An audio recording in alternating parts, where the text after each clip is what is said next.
Baik, saudara-saudara mahasiswa, berikut kita akan membahas tentang manajemen keuangan, menyangkut ruang lingkupnya. Sebelum kita ke materi pokok, ada dua hal yang penting yang saya sampaikan di depan bahwa ada perbedaan antara fungsi perusahaan dengan fungsi manajemen.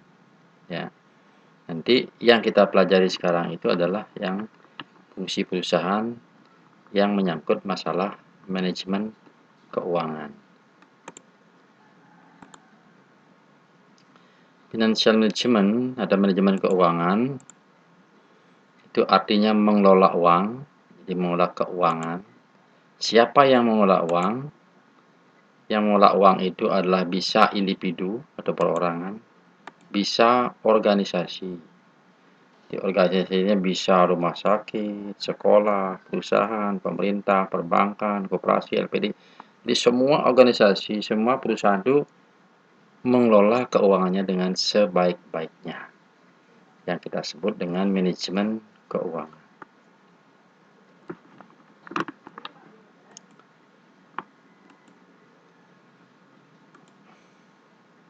Pengelolaan keuangan sebenarnya bisa dihadapi oleh siapa saja, baik individu maupun organisasi. Kalau individu, kalau kita mungkin dihadapkan pada masalah bagaimana kalau kita mempunyai kelebihan penghasilan. Kelebihan penghasilan akan diapakan, apakah disimpan atau diinvestasi, gitu ya. Nah, tersedia alternatif yang mungkin dipilih, ya, sehingga mereka harus mengambil keputusan. Keputusan yang mereka ambil tersebut yang disebut dengan keputusan keuangan. Mungkin saja keputusan keuangannya, dana yang mereka miliki atau uang yang mereka lebih itu bisa diputuskan untuk menyimpan dalam bentuk rupiah, dalam bentuk deposito, ya, mungkin bisa menyimpan dalam bentuk dolar. Mungkin sebagian lagi penghasilan mereka ya kita gunakan untuk investasi, sebagian untuk saving, sebagian untuk investasi. Kalau individu mempunyai penghasilan lebih, ya. Nah, demikian juga kalau seorang memerlukan aktivitas tertentu, misalnya dia ingin membeli mobil, rumah, ya, aset gitu ya, dia akan dia akan memilih alternatif pembayaran secara tunai apa kredit, gitu, bisa dipilih. Ya, dipertimbangkan mana yang lebih tinggi, mana lebih rendah, apakah tunai atau kredit. Nah, individu tersebut akan mencari sumber pembiayaan yang dirasa paling menguntungkan. Seperti yang saya katakan tadi, apakah dia minjem dengan tingkat bunga yang rendah untuk membiayainya. Nah, contoh di atas menunjukkan bahwa semua keputusan mereka yang datang bawa menyimpan, saving maupun pendanaan itu disebut dengan keputusan keuangan yang sering dihadapi oleh individu.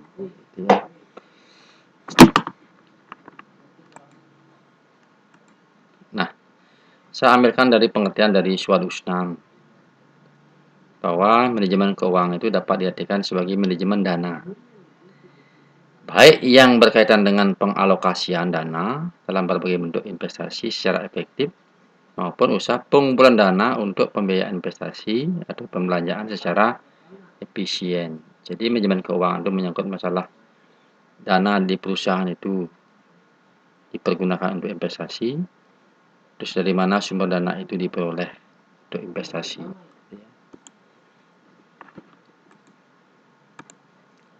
Yang kedua, Panhon mengatakan manajemen keuangan itu adalah aktivitas yang berhubungan dengan memperoleh pendanaan dan pengelolaan aktiva dengan berbagai tujuan menyeluruh. Jadi kalau perusahaan itu berpikir dari mana dia memperoleh dana untuk membiayai pengelolaan aktiva atau pengelolaan aset. Itu menyangkut manajemen keuangan menurut Panhon. Dengan demikian, manajemen keuangan itu adalah pengelolaan uang dalam suatu organisasi Apakah itu organisasi pemerintah, sekolah, rumah sakit, bank, perusahaan, dan lain-lain. Jadi semua itu mengelola uangnya dengan sebaik-baiknya untuk tujuan kesejahteraan para pemegang saham. Fungsi manajemen keuangan ada 3. Yang pertama namanya raising of fund, yang menyangkut masalah keputusan pendanaan, financing decision, dari mana perusahaan memperoleh dana. Yang kedua, bagaimana menggunakan dana atau mengalokasikan dana itu, allocation of fund atau use of fund, yang menyangkut tentang keputusan investasi. Dan yang ketiga adalah bagaimana perusahaan itu mendistribusikan keuntungan, yang kita sebut dengan keputusan kebijakan dividen. Jadi fungsi manajemen keuangan itu ada 3. Dari mana memperoleh dana, setelah ada dana gimana cara mengalokasikan dalam bentuk investasi, kalau investasi itu menguntungkan bagaimana membaginya ke dalam bentuk dividen pada para pemegang saham. Itu fungsinya. Ada 3 ya. Financing decision, investment maupun kebijakan dividen. Kalau digambarkan dengan skema, maka fungsi manajemen keuangan itu yang pertama adalah pembiayaan, investasi, dan kebijakan dividen. Ya. Kalau manajer keuangan pintar mengolah fungsinya, dari mana pembiayaan dilakukan, bagaimana menginvestasikannya efektif, dapat untung dibagi, maka nilai perusahaan itu akan meningkat. Ya. Nilai perusahaan itu bisa diukur dari jumlah dividen yang diterima oleh investor maupun jumlah aktiva yang dimiliki oleh perusahaan. Kalau semakin tinggi dividen jumlah aktiva, maka tujuan akhirnya adalah memakmurkan para pemegang saham. Itu ya. Jadi ini tujuan atau fungsi daripada seorang manajer keuangan, memakmurkan para pemegang saham.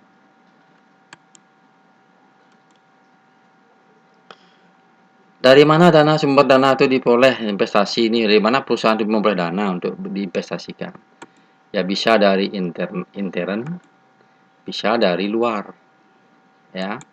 Kalau dari internal itu bisa berasal dari laba yang ditahan, laba yang tidak dibagi, ada biaya penyusutan, ada penjual saham, atau dikeluarkan dari pemilik. Jadi bisa di 4 ini sumber pembiayaan investasi perusahaan. Sedangkan dari eksternal bisa dari sumber jangka pendek, ya, ada kredit dagang, kredit bank, maupun efek. Kalau jangka panjangnya bisa menjual obligasi maupun hipotek. Inilah sumber-sumber pembiayaan perusahaan untuk investasi yang bisa dilakukan oleh seorang manajer keuangan, baik bersifat internal maupun bersifat eksternal.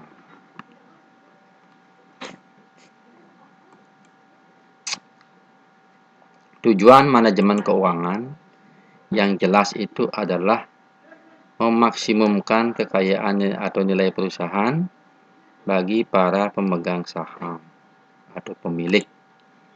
Semakin tinggi nilai perusahaan, semakin besar kemakmuran yang akan diterima oleh para pemilik perusahaan atau para pemegang saham. Nilai perusahaan itu bisa diukur dari ini, menurut Margareta ya. Sudah go public, sedangkan pengertian nilai perusahaan yang belum go public bisa dilihat dari total aktiva, prospek perusahaan, risiko usaha, dan lingkungan usaha. Ini ya, nilai perusahaan. Dan yang terakhir, bahwa manajemen keuangan dan disiplin ilmu yang lain itu tidak bisa dipisahkan. Manajemen keuangan tidak bisa berdiri tanpa ada ilmu akuntansi, ilmu ekonomi, pemasaran, fungsi, dan metode kuantitatif. Keputusan manajer keuangan berdasarkan data akuntansi, informasi di bidang laporan keuangan, neraca, laba rugi, aliran kas, sumber dana, penggunaan dana, ini semua